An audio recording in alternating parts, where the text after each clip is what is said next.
Muy bien, muchachos, vamos a continuar.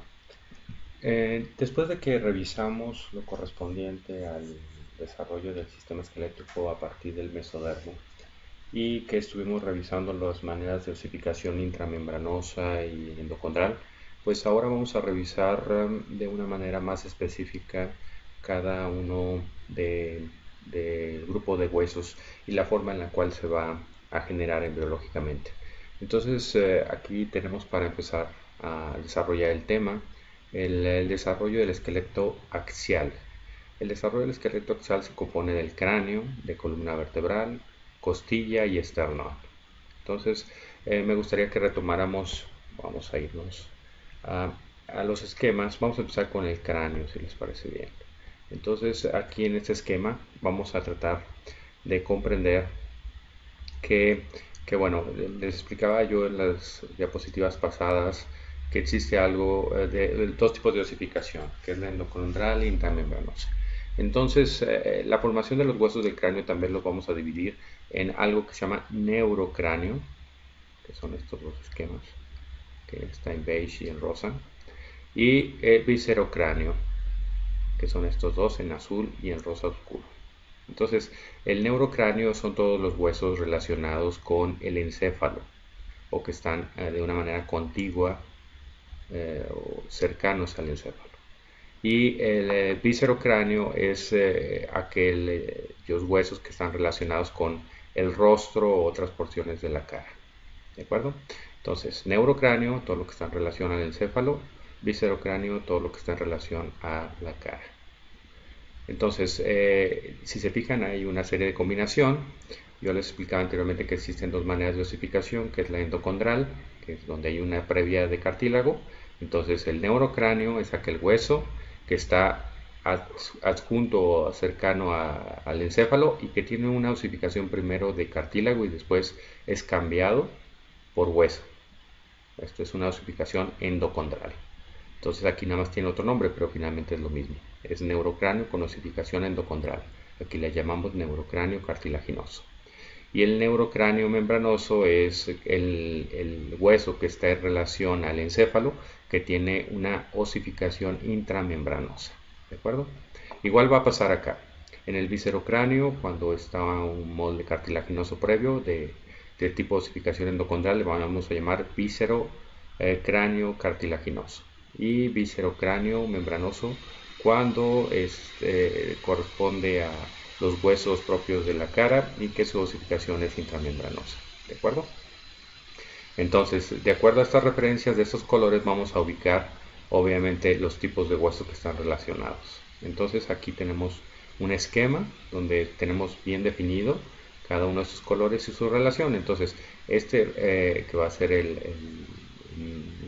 el occipital o una parte del temporal, el frontal, todos estos huesos van a tener una osificación que son parte del neurocráneo y van a tener una osificación intramembranosa. De hecho, lo revisamos y es un ejemplo de osificación intramembranosa en el laboratorio.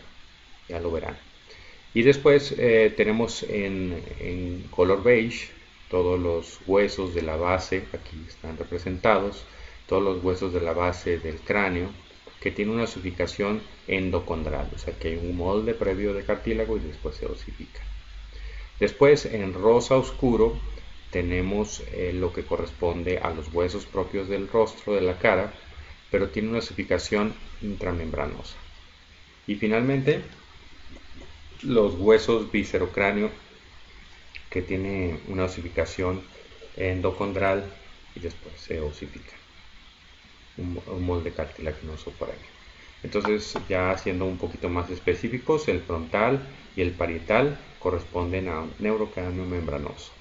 Los huesos propios de la base, como las mayores y menores del cuerpo de los esfenoides, y el hueso occipital van a tener una osificación endocondral y corresponden al neurocráneo cartilaginoso, ¿de acuerdo? Y ya específicamente escamas del temporal, aquí lo tenemos en rosa oscuro, maxilar superior, maxilar inferior, su tipo de osificación va a ser intramembranosa. Y ya para terminar, el cartílago tiroides, el hioides, el martillo y el estribo van a tener una osificación endocondral, o sea, va a ser víscero-cráneo cartilaginoso. ¿De acuerdo? Esto es lo importante de la osificación en relación al cráneo. Entonces vamos a continuar, vamos a regresar un poco. Ahora vamos a mencionar la osificación de la columna vertebral. Aquí lo relevante es que, bueno, como ya sabemos, si hacemos un poquito de memoria, el esclerotoma que era parte del somita, va a irse ampliando y va a ir rodeando a lo que viene siendo la médula espinal que está en este sitio. ¿Recuerdan? Aquí en este punto rojo va a ser la notocorda. Entonces, hay un envolvimiento de la notocorda de toda esta parte y que nos va a ir dando la forma de la columna vertebral. Vamos a tener un proceso costal, que son los laterales. Al centro va a tener obviamente la notocorda mientras va desapareciendo y finalmente va a formar nada más una parte del núcleo pulposo. Y vemos cómo va el proceso de osificación. Primero es en rosa, el cartílago, y luego después como en azul va el proceso de osificación para tener finalmente los centros de osificación primarios. Los centros de osificación primarios están aquí en rosa, están ubicados principalmente en la cabeza de la vértebra. Y después vienen los centros de osificación secundarios que van a estar en el borde de la vértebra y en las apófisis transversas y apófisis espinosa. ¿Para qué? Para que estos centros de osificación secundarios le permitan a la vértebra ir creciendo al mismo tiempo que el ser humano o de la persona que estamos hablando va avanzando en edad. Pues estos centros de osificación secundarios le permiten ir creciendo a la vértebra y obviamente a este hombre o a esta mujer va creciendo en talla, ¿de acuerdo? Entonces esto es lo relevante en relación a la columna vertebral. Y en cuanto a la formación de la costilla, las costillas van a depender de estos procesos costales. Entonces, a través de estos procesos costales es donde va a haber un desarrollo del mesodermo y que finalmente nos van a dar o generar el crecimiento de las costillas.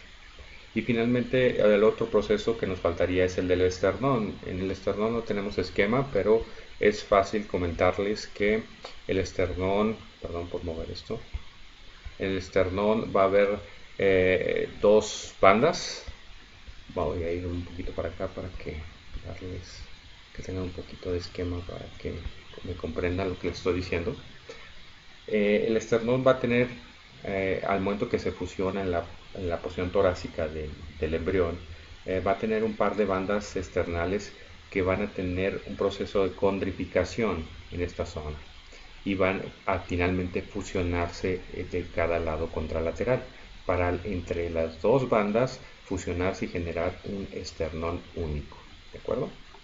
Entonces, bueno, eso es en cuanto a la relación del desarrollo del esqueleto axial. Ya vimos el cráneo, ya vimos la columna vertebral, ya vimos las costillas, ya vimos el esternón. Y bueno, ahora voy a mover un poco y nos vamos a ir al desarrollo del esqueleto apendicular. Hacer un poquito más abajo en cuanto a nuestro libro de Moore. Entonces, el desarrollo del esqueleto apendicular tenemos que es el que corresponde a la cintura pectoral, a la cintura pélvica y a los huesos de las extremidades. Estos van a tener un proceso de condrosificación que va a ser obviamente por la osificación endocondral. Esto quiere decir que primero va a haber un molde de cartílago que normalmente aparece a la sexta semana de gestación para desarrollar los centros de osificación primarios alrededor de las 12 semanas de gestación. Entonces voy a mover un poco más para no marearlos mucho el día de hoy. En este esquema que les voy a presentar vienen los centros de osificación. Aquí tenemos un ejemplo de la osificación endocondral intracartilaginosa. Entonces vamos a empezar a ver cómo se empieza a osificar. Ya vimos las bases de la osificación endocondral y vamos a tener los centros de osificación primarios. Aquí lo tenemos representado, centro diasticiario de osificación primaria. ¿De acuerdo? Mencionamos que esto se establece aproximadamente a las 12 semanas de gestación. Y después la tibia y el fémur alrededor de las 34, 38 semanas de gestación, y el resto de los huesos al nacer van a tener su centro de ubicación secundaria. Aquí tenemos centro de ubicación secundaria. Obviamente estos centros son para que el desarrollo del hueso se siga dando y siga creciendo a lo largo de la vida de la persona. ¿De acuerdo? Vale. Entonces, esto es en relación al tema que nos faltaba. Voy a necesitar para que el día que se presenten a clase, cada uno de ustedes, de manera individual, voy a necesitar que revisen en el libro de Moore, en este que estamos trabajando, lo más importante del tema. Que revisen todos estos recuadros que están en azul, que habla sobre las repercusiones clínicas de alguna malformación congénita. Entonces, todos estos necesito que me hagan un resumen, que hagan un sistema de llaves para ir desglosando a manera de resumen cada una de estas patologías. Por ejemplo, nos vamos a ir a Word. Les voy a poner un ejemplo de cómo voy a querer que hagan el trabajo. Aquí tenemos.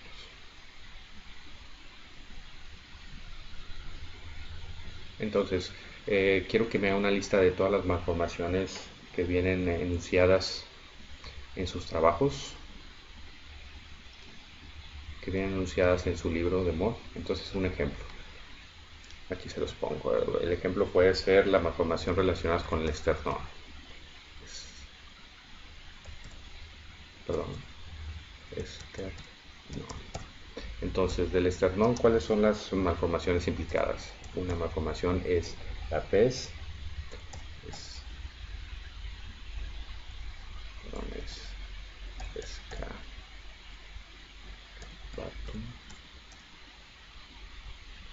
Muy bien, ¿en qué consiste esta malformación? Es un exceso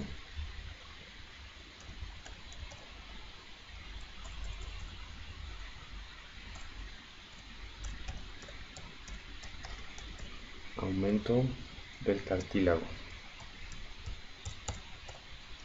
Este aumento de cartílago nos va a originar que haya una depresión al momento de chocar las dos uniones de las dos bandas externales. Entonces va a haber una depresión por aumento del volumen de estas bandas de cartílago. Y no tiene ningún problema clínico,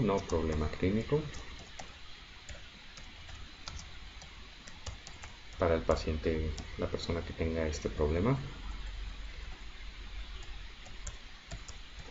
Y finalmente la manera en cómo se va a dar es porque hay una bueno, también se puede relacionar a que tengan agujeros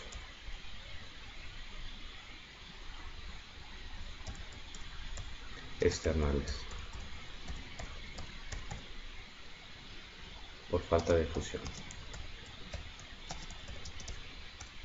Muy bien, entonces quiero que me hagan de uno por uno cada una de las malformaciones y la lleven el día que tengamos clase. Va a ser individual. Muchachos, necesito que por favor destinen un tiempo para estudiar. El video tutorial es un apoyo, pero no va a hacer que dejen de leer su libro, por favor.